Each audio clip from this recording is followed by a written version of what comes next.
de la pluie pour faire un petit passage dans les Landes de Guerrand. Landes qui ont été énormément touchées par les incendies, vous pouvez le voir ici. Beaucoup d'arbres de diverses essences ont été coupés suite à l'incendie. Cette zone-ci a été totalement brûlée. On peut remarquer la végétation qui repousse. Et donc tous ces arbres calcinés et coupés. Par chance, ce chemin naturellement a stoppé l'incendie et a permis d'éviter que le reste de la forêt de ce côté-ci soit brûlé. Mais on voit toute la zone tout au fond qui a été endommagée. Nous sommes ici pour vous présenter la Croix Lucas. Alors, la Croix Lucas, c'est une vieille croix de schiste rouge, un monolithe. On est dans les Landes de Guerrand, non loin du Val-sans-Retour.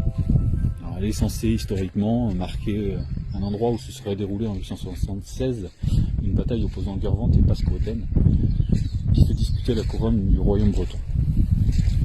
Et donc le souvenir de cette bataille aurait donné le nom à la vallée de Guervant.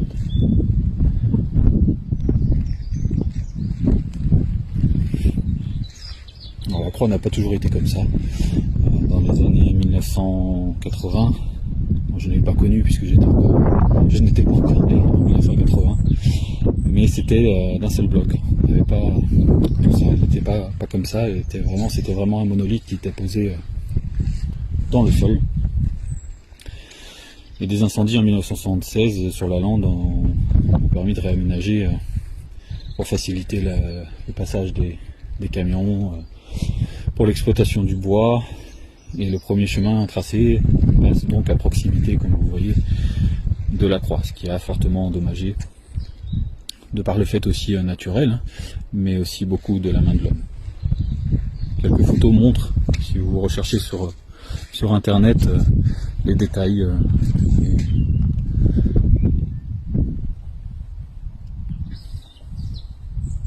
C'est une croix en schiste rouge, la pierre locale, qui, comme je dis, indique le lieu, la victoire du comte de Rennes, Gurvan, qui sur son frère, le comte de Vannes, Pasquoten, en 875.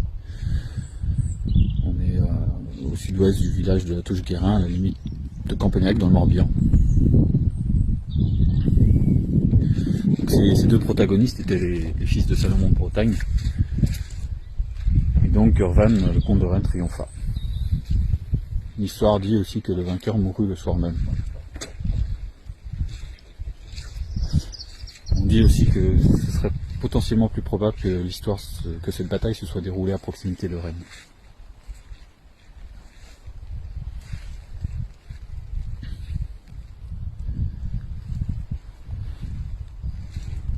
Alors la croix, d'origine, fait 1,50 m de haut.